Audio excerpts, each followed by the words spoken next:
Did you guys see the little back and forth between Dabo Swinney and Brian Kelly yesterday? That was for some reason Brian Kelly, I think, took offense to Dabo Swinney. Kind of. I mean, you like, I don't get this. So listen to the sound, because it feels like Dabo was being fair in his assessment of the game. So here was Dabo Swinney talking about the Clemson LSU game from Saturday night. That is a physical group. It's a very smart quarterback. They're going to be a problem. And they got some explosive dudes. And it was a hell of a game down to the last play, right out of the gate. It's like getting the final exam day one of class. They made a 65, we made a 58. Neither one of us were great. So that was Dabo Swinney talking about the game with LSU. So you're saying that they tested out at one was a passing grade, one was a failing grade? Well, but he gave Brian Kelly and LSU a failing grade while they got a passing grade. I mean, it's a great win, but he's kind of right. Neither one of them was great. Like, it wasn't this flawless football game. And Brian Kelly, but don't make educated, like don't make it academic. All right. Don't bring it into the realm of test grades and percentages that way. That can become a little offensive. All right, then you're in the same school as Brian Kelly, who I'm responded. being sarcastic, but let's hear you lost. But let's hear what he said. We dominated him in the second half. So he's either a really good grader for giving himself a 58, or he's a really hard grader on us, or he didn't see the second half, which that might be the case. He might not have wanted to see the second half. He gave them the 58. Didn't he give them the 58? He said we did the 67. I understand. It was the opposite. Has Brian Kelly marched in the realm of like one of the most unlikable college football coaches? I think his voice really fits it too. You won the game. It was a 17-10 ball game. Isn't that what the final score was? Right. Yes. LSU beat them. Right. I guess, yeah, but no, Dabo was giving them a compliment. Said they got a little higher grade, but he was saying that he didn't feel like either team really, blew it out of the water. He's right. He's not wrong. Yeah, he's not wrong. I just don't understand. And then he's got to take that shot. Like, I'm telling you, man, it's there's so many people that were like good riddance, and they couldn't be happier that he's somewhere else other than Notre Dame.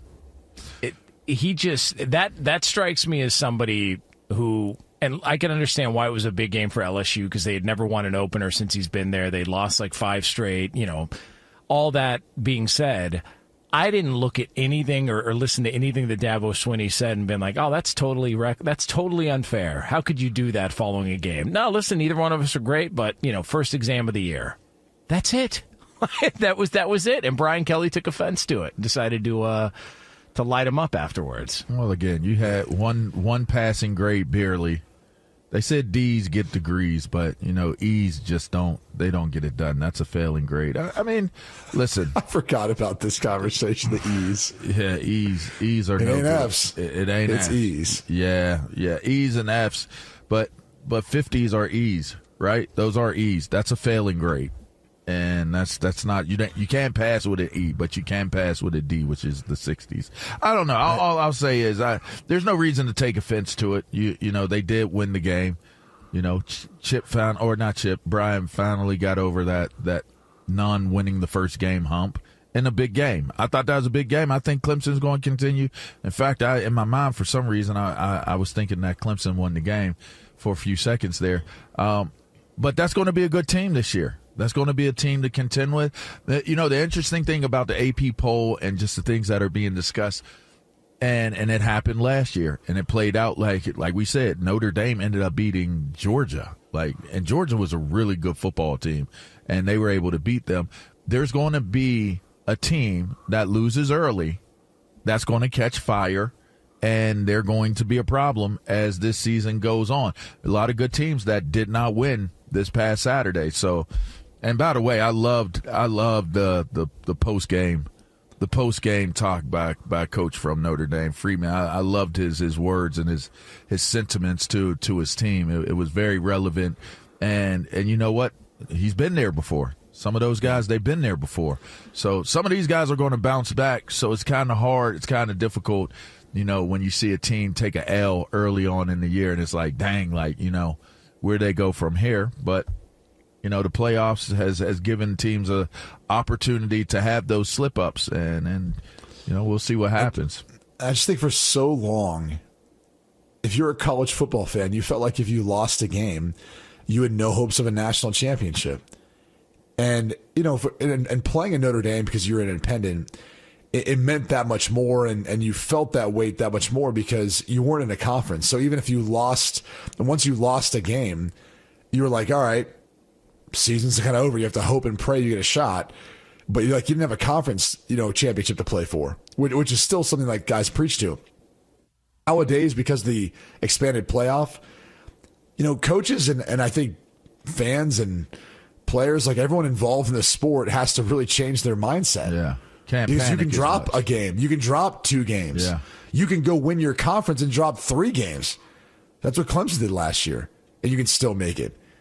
So I look at it and just say, it's a long season. Like, this is a sport that was a regular season sport for forever and is now transitioning to a postseason sport. And because of that, you have to change your mindset and how we live and die with some of these games. Now, I would say this, it does take away some of the bite of these games. Like, you look at the Notre Dame, Miami, Notre Dame's perspective, or Texas and Ohio State, they're not out of it by any means. I mean, even Texas, as far as like going to win the SEC, I still view them as the top team in the SEC. Looking at Clemson, they lost to LSU. I still view Clemson as a team that's going to potentially win the ACC. And I know Florida State played well. I know Miami played well. I still look at Clemson and go, yeah, I could see them win the ACC. Yeah. Yeah. I just, I didn't take, and I know that it takes some bite out of it. I don't look at it and go, well, maybe those teams didn't want to win as much as they would have had they been punished for a loss. No. And in fact, I think moving forward, this is going to make the beginning of the year that much better because teams are going to be like, yeah, we'll take some chances. Like, we'll go on the road. We'll play a big-time program where maybe they wouldn't have done it before, which I thought my takeaway from this past weekend, it was the first – and I know it's the preseason rankings, but I think it was the first time we had a bunch of top 10 teams face off with each other the first time it had happened in either a long time or ever. And I looked at that and I was like, that's awesome. Like, if we could get more of that moving forward with the expanded playoffs, you're bookending the season with awesome. I think it depends, though. I think it depends. Like, I think you have other coaches who take like Kirk Cignetti's approach and say, well, why would I? Like, why would I schedule a really tough opponent week 1, lose, and then come back and say, yeah, I'm not going to make it in as a 10-2 football team? I mean, they're like the case study for an 11-1 record where I believe in Big Ten conference play, they only played Michigan. That was probably their toughest Big Ten opponent. They didn't play Oregon. They didn't play Ohio State. They didn't play Penn State last year. So that's your toughest opponent. They really didn't play anyone in the non-conference. So, I mean, if you're looking at a program like that, he's looking at saying, well, if I get to 11-1, I'm always going to be a part of the conversation. Whereas if I'm 10-2, maybe I'm not because my schedule, isn't strong enough. But that allowed Indiana to get in last year, and that was the gripe that the SEC had. Is there a chance that there's a better loss based upon the strength of the team you play versus a weaker win against an opponent that doesn't really matter? The College Football Playoff Committee did change their weighting on how they're handling those bigger matchups. So they're giving more weight to a loss to a really good team or a win over a really good team. So this is the first year they're implementing that. I don't know how exactly they're putting that into their formula, but they did announce that is going to be a bigger piece of it, which is one of the reasons why the SEC has then come out and said, hey, we're going to play a 9th conference game starting in 2026. And I don't know if they're going to make other rules about how they're going to go about these non-conference games. I mean, here's the hard part about the sport is the sports become so centered and focused on just the top that we tend to forget, like some of these small schools, when they get those $1 million payouts or more than that goes to their budget. Like, they don't have an athletics program, or they're going to struggle if they don't play. If like an LSU doesn't play some directional school at some point in time, or some of these bigger schools don't play these smaller schools that need that payout for their budget. So that becomes the difficult conversation is like, what do you say to some of these, Northwest Alabama, school that needs the money to play that game? Even though they're going to get their doors kicked in, it's still financially, important for them to be able to make that sort of money. So how do you go about handling that? Yeah, it's I'll just tell them to start gambling. It feels like the same. Oh, they're going to ultimately lose out because they're going to start losing those games if it goes that direction. I mean, that's what I would say. You want to get those games, but if they're not going to schedule you based upon other elements that may become a part of the conversation, then a lot of those schools are going to lose those opportunities to get their asses kicked to get money. Ass kicking for hire. Those games are going to eventually if they continue to build these conferences up, I just wonder, do you even have an out-of-conference schedule before long? Maybe your whole entire season becomes an in-conference season if they continue to grow them. Like, why would you go out of conference if you're going to take, like, it used to be the Big Ten or the Pac-10 or the Big 12? Like, you got, like, 20 teams now, like, or 16, 18 teams, like, as that continues to grow, if there's a monopoly by the SEC and the Big Ten, then you would have to assume perceivably even, like, the ACC may even go away or, struggle to be whatever it is, slip into being a different, like more of a, what is it, a FBS type of school, something to that effect. You don't know. But, I mean, you would assume that that's where this is all hitting. Even the NFL plays cross-conference games. Sure.